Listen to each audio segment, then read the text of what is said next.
If you followed this channel since the beginning, you know that I've gone out of my way whenever possible to talk about a band called the Electric Angels and their 1990 self-titled debut album. Hell, they're one of the reasons that I started the channel.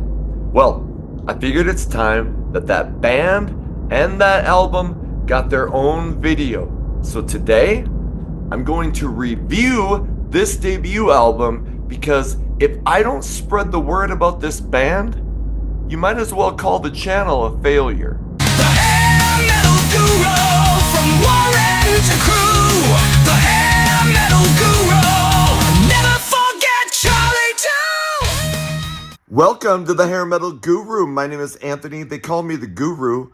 And I got so fucked up talking about one of my favorite albums of all time that I forgot to do my intro. So here I am recording it after I actually recorded the entire video. So let's get back to our regularly scheduled programming, shall we? So there was a Sunset Strip Hollywood LA band in the early and to mid 80s called Candy. And Candy put out an album called Whatever Happened to Fun. I think it was released in 1985. Well, from the ashes of that band formed the Electric Angels. And the two guys from Candy, actually, it was Jonathan Daniel, the bass player and main songwriter from Candy, and John Schubert on drums. Well, Candy doesn't end up, they were really kind of different, like really poppy for the Sunset Strip. They probably weren't going to fit in with the Rats and the Poisons. So anyway, so Candy puts out that Whatever Happened to Fun album, doesn't do what it's supposed to do, but Jonathan Daniel is like, fuck man, I can write songs.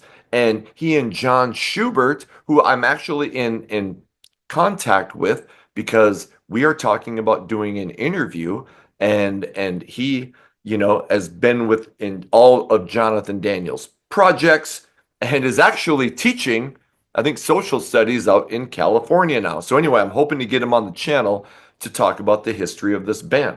But anyway, they decide to form Electric Angels, and they get a guy named Shane, becomes the lead vocalist, and Ryan Roxy gets added on guitar. And Ryan Roxy is now with Alice Cooper and has a pretty cool YouTube channel himself. So the band then relocates to New York City, and they get signed to Atlantic Records. Now, guess who produced the demo that ended up helping them get signed? Bruce Kulick from Kiss. And on this demo, and you can find on YouTube a live version of Electric Angels performing a song called X and Sex. Well, Bruce Kulick from Kiss produced this demo, and wouldn't you fucking know it? Not long after he produces this demo, Kiss comes out with a greatest hits album called Smashes, Thrashes, and Hits. And there's a song on that album called Let's Put the X in Sex. So, very controversial. The Electric Angels song of that title never ended up making their album, but I think that's just an important piece of the Electric Angels history. So anyway, they get this demo, they get signed to Atlantic, and they end up going to London to write or to record the self-titled album with a guy named Tony Visconti. Tony Visconti has fucking produced and worked with some of the biggest bands ever, but he's really known for doing a lot with David Bowie. So anyway, they get a top of the line producer. They get to go to London to record the album, and it sounds like and fucking Atlantic had some major bands. So you might think, oh shit, Atlantic's really going to get behind this album. But I have said many times that I'm a major magazine collector. I have so many fucking magazines, thousands. Uh, and this album comes out in 1990. I have never, ever seen one ad in a magazine for this album. Uh, I have maybe seen a couple of stories. Atlantic Records completely fucking dropped the ball on Electric Angels. And it's a travesty because this album is one of my favorite albums of all time. Like I said, part of the reason that I started the channel, and here's Charlie. Yeah, she wants to show you her big boobies on her OnlyFans channel. It's only $9.99 a month. And for the price of two boobies, you get eight boobies. Anyway, um, I part of the reason I started the channel was to talk about albums like this. You know, like I would go on YouTube and look up Electric Angels, and outside of the occasional interview, you know, I think Ryan Roxy did an interview with John Schubert, but you know, you don't see like a lot of stuff about this album, and it just breaks my heart that not everybody who follows this scene, you know, and I'm not just talking hair metal. I mean, they definitely don't look like they look like a band more influenced by Hanoi Rocks than Cinderella or Poison. They get lumped into hair metal, probably wrongly so. But if you like hair metal or 80s hard rock or some punk or even like the Rolling Stones, I hear a lot of that, a lot of 70s glam in the Electric Angels. So anyway, the I just it breaks my heart that people don't know about them. So here they are, they get their own video. So anyway, band starts with controversy. I really want to know what happened with the X and Sex, and did the band go after Kiss? And fuck, even if you did go after Kiss, was a band like the Electric Angels gonna succeed? Anyway, that's just something that I hope somebody from Electric Angels either has or will tell that story.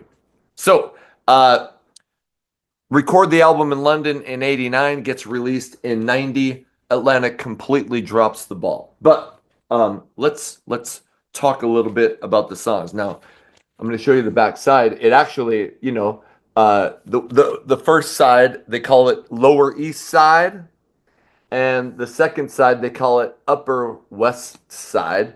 And you can see the back. And I spent like $60 on this vinyl. I have probably three copies of the CD, including the original, and it got re-released, I think, by Rock Candy. And I bought that. And fuck, if you have anything from the band Electric Angels, a poster, an ad, any memorabilia, contact me. And as long as you don't completely try to fuck me over, I would pay big money for something related to this band. In fact, there's a bootleg t-shirt on eBay that I'm trying to get because I want anything and anything with this band. So anyway, here's the back cover. Um, here's the front. I'm half tempted, just it would ruin the vinyl, but to cut this off and frame it like, you know, these, like that is actually an actual Hanoi Rocks vinyl cover that I trimmed and framed. So yes, it ruined the vinyl, but I want this hanging somewhere in my house. Anyway, getting off topic. So I'm gonna go through the songs, and I'm gonna do it like I've done it before. I'm gonna describe, maybe give you some lyrics, and I'm gonna try to give you a score from 1 to 10 for each song, and then we'll come up with a conclusion. And then, I mean, without getting to the conclusion, obviously, you need to buy this fucking album or steal it or download it or listen to it on YouTube or do something because you need this. Okay. So, song number 1 is called I Believe. It's not a real song. I mean, it's a musical intro. It's about a minute and a half. So it sounds cool. So we'll just skip to song number 2, which is called Live in the City.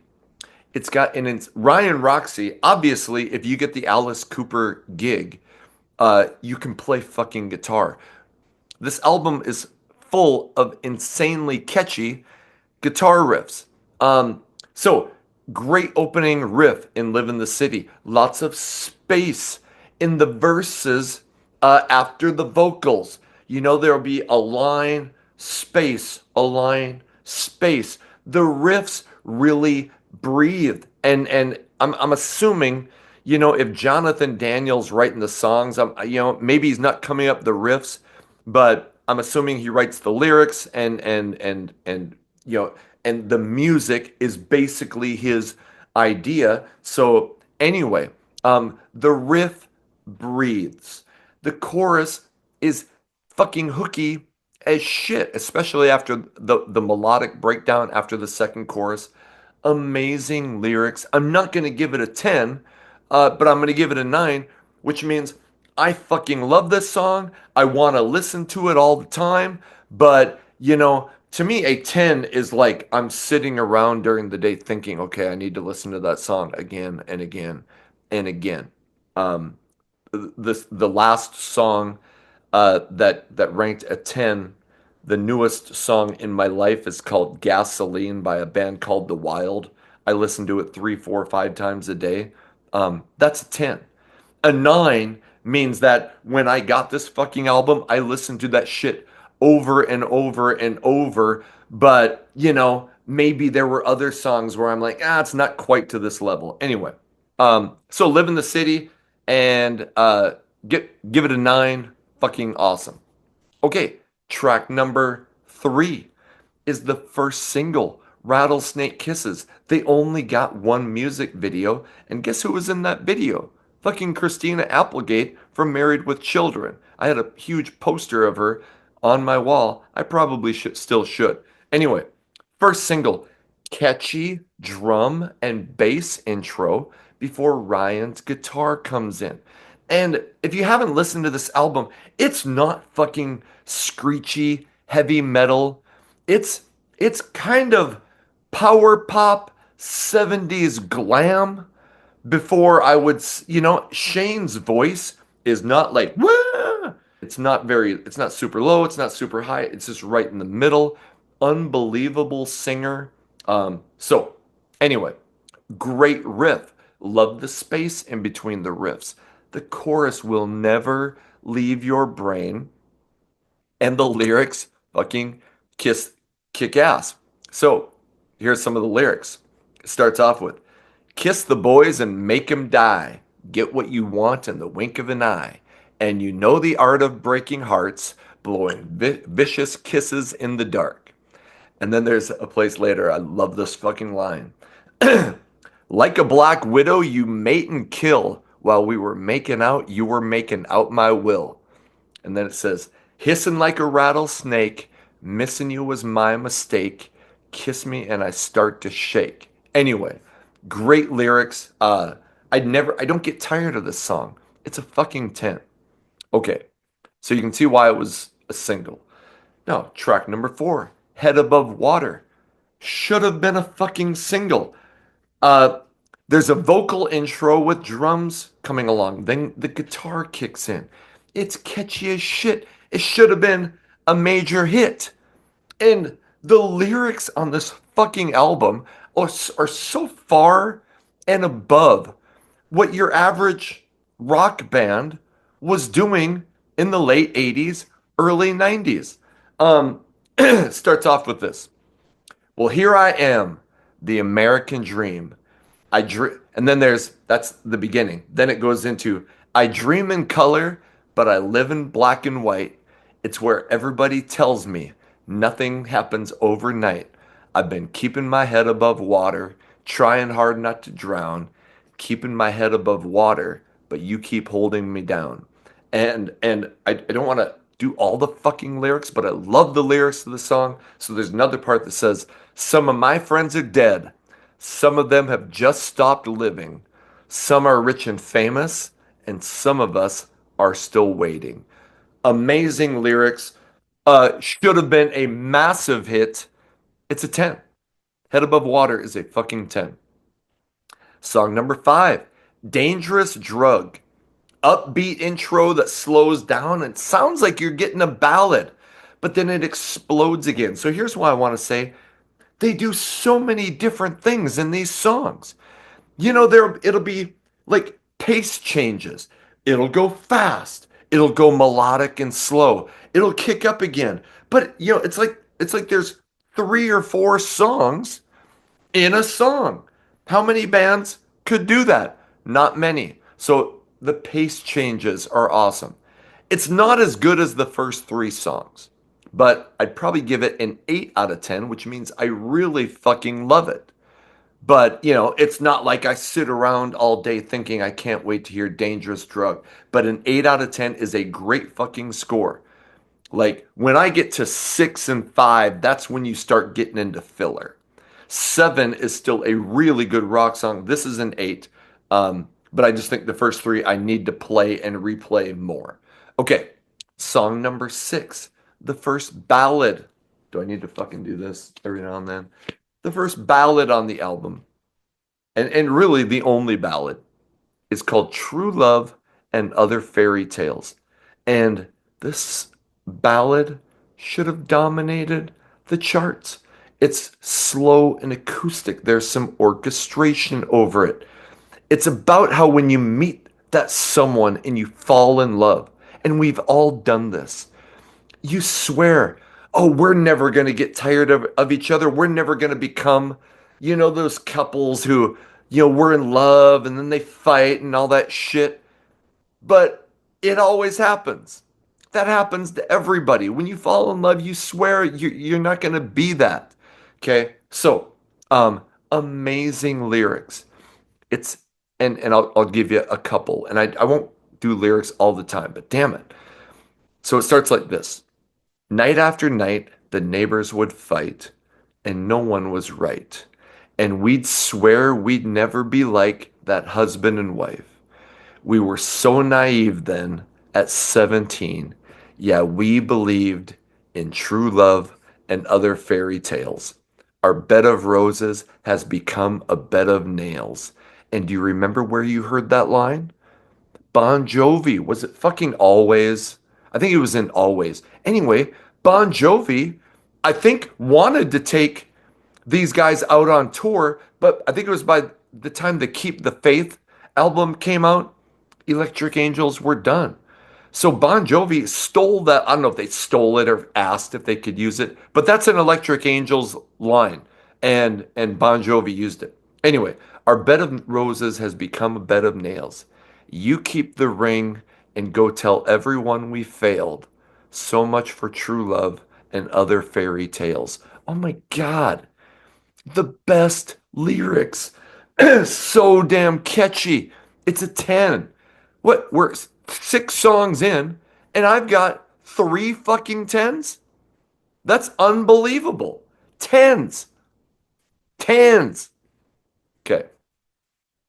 I'm probably a little fucking giddy, well, because I'm drinking coffee and it's late at night, which is fucking stupid. But it's like, how do you talk about an album that has been such a huge part of your life and not fucking, get a little fucking rambunctious and giddy? And because, and here's, I gotta slow down here. You want to do this justice. You want to say everything exactly right because I want people to feel about this album the way I feel about it. It's so important to me and my musical history. Okay. Um,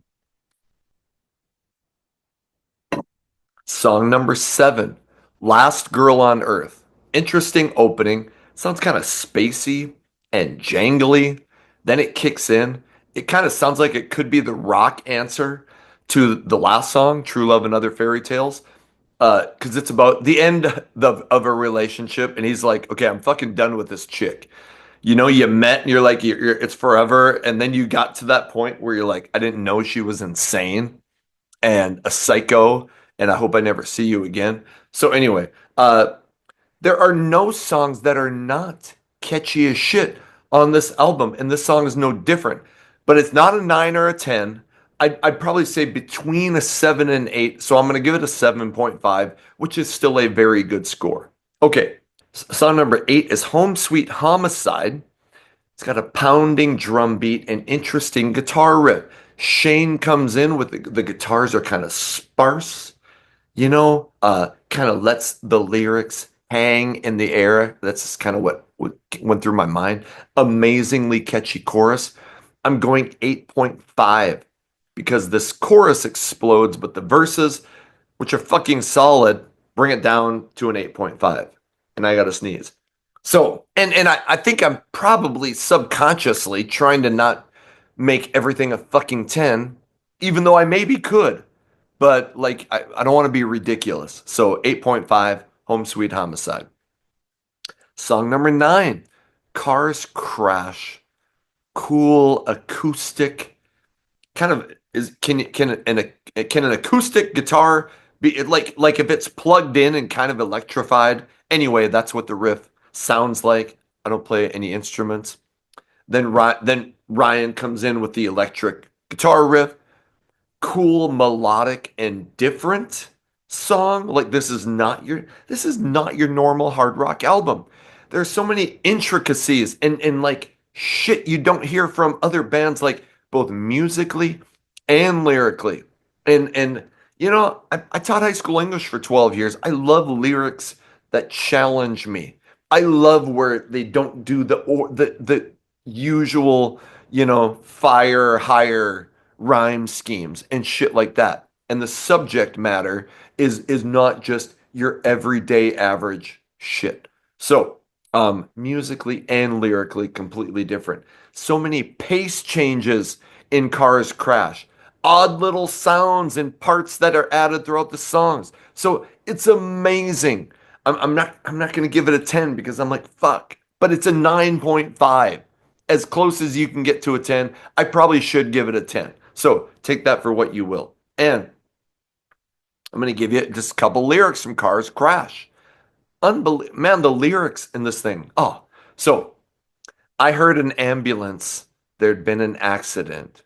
Started worrying about you. Right then, I knew what love meant. Everything's so quiet. No more riots. No more fights.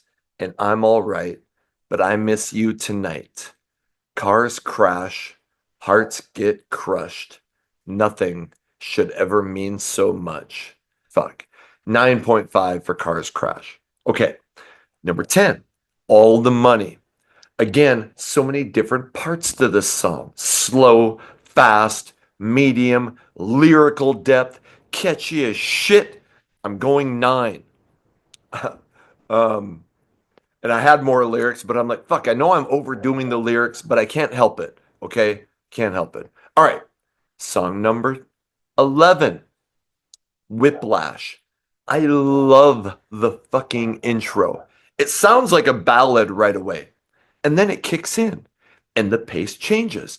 Fast, slow, in between, so unusual. Amazing lyrics. Here's the intro. I've been thinking yesterday, been thinking about the one that got away.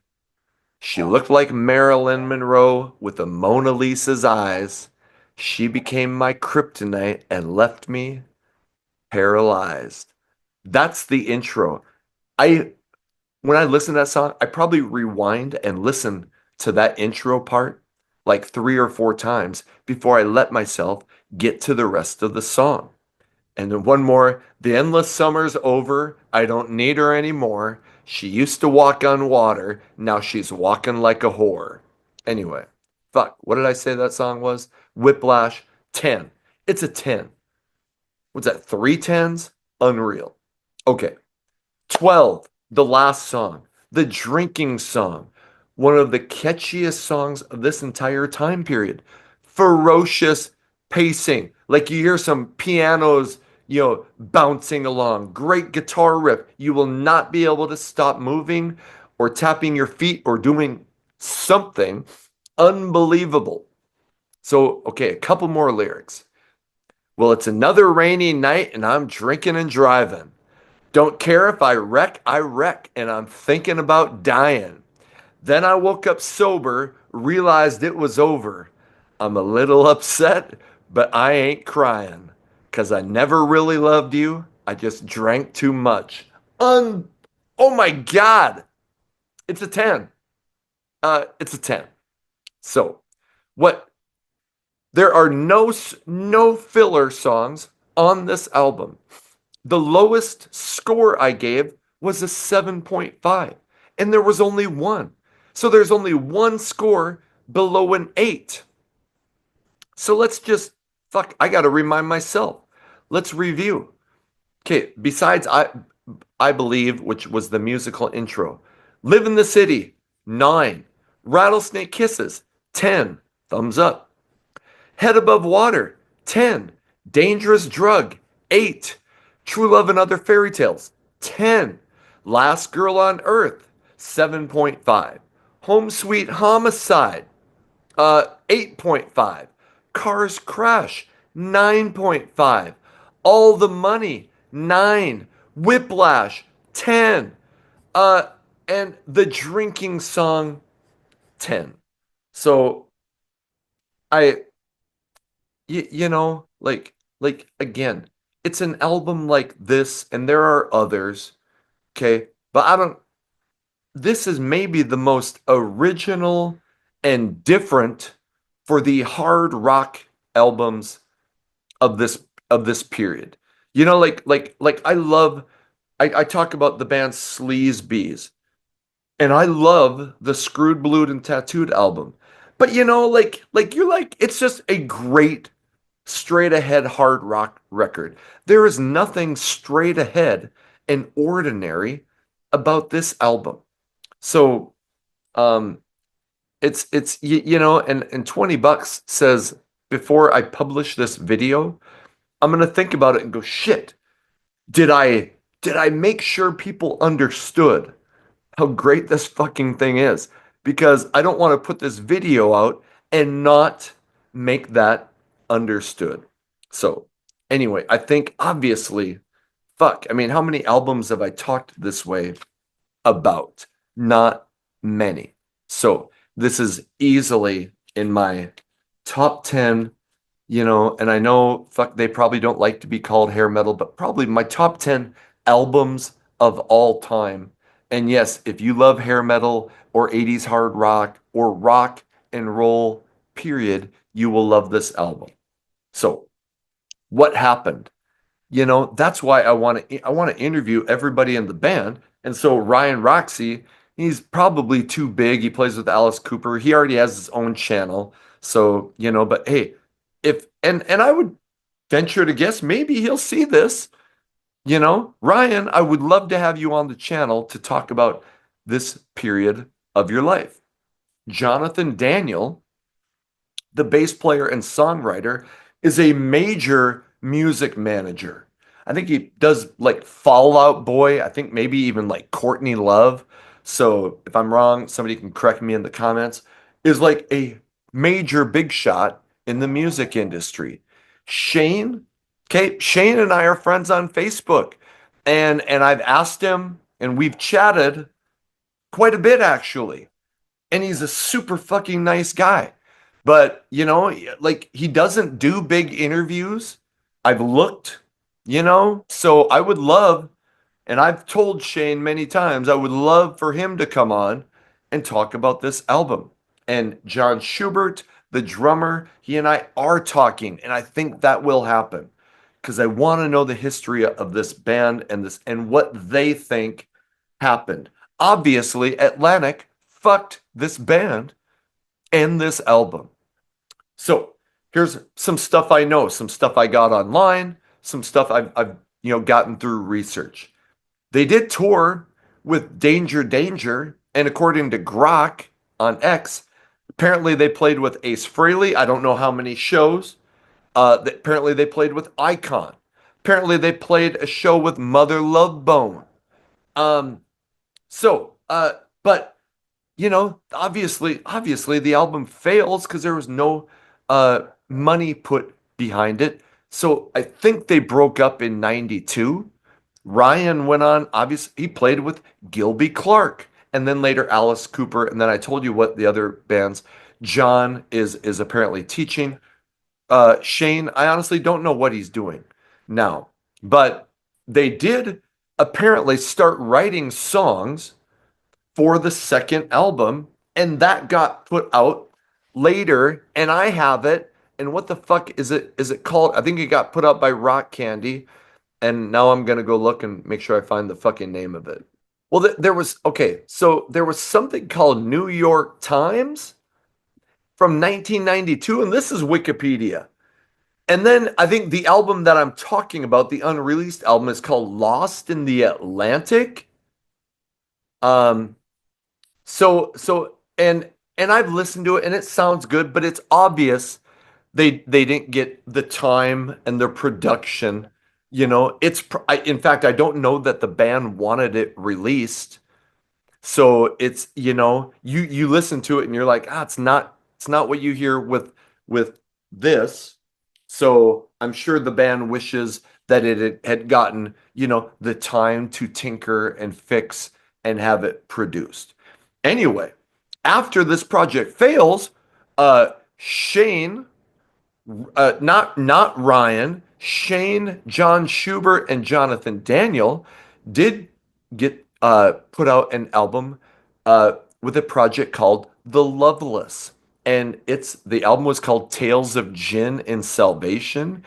It's phenomenal. Go to YouTube, or I think it's on iTunes or Apple Music, and check out a song called If I Only Knew Then. It's amazing. It should have been a massive hit. So, um, yeah, so that's what I know as far as what these other guys did musically after Electric Angels. And so I'm just infatuated with the story of this band and of this album. And if you know anything, I'm sure there's a ton of stuff that I've missed, and hopefully a bunch of Electric Angels fans go in the comments and tell me what you know. Tell me stories about the band. So I would love to hear it. And again, if you have anything from the Electric Angels, I want something besides this that I can hang up or just to have because I love this band and this album so much. So, anyway, obviously, you need this thing in your life. However, you can get it. I'm sure you can probably still find the CD pretty easily since it was re released. Uh, I don't see occasionally this will pop up on eBay, the vinyl. It's expensive as shit. So, and I'm sure it's on Apple Music or iTunes or whatever. So get this album however you can. I probably sucked at telling you how great it is because there's not really words for how much I love this thing. So with that, hey, like, subscribe, what the hell, ring the bell, and in the description, you'll find Hair Metal Guru merch. You'll find the link to Hair Metal Mansion, the radio show I host every Saturday from 6 to 8 Central Time on Rock 101 KLOL. You'll find my X account at Hair Metal Guru, and thank you so much for listening to me rant about this album and uh, I'm sure you'll hear about them many more times down the line, but they needed their own video. Hey, thank you so much for watching, and whatever you can do to support the channel, truly, I just appreciate you being here. Until the next video comes out, my name is Anthony. They call me the Guru. Take care of yourselves.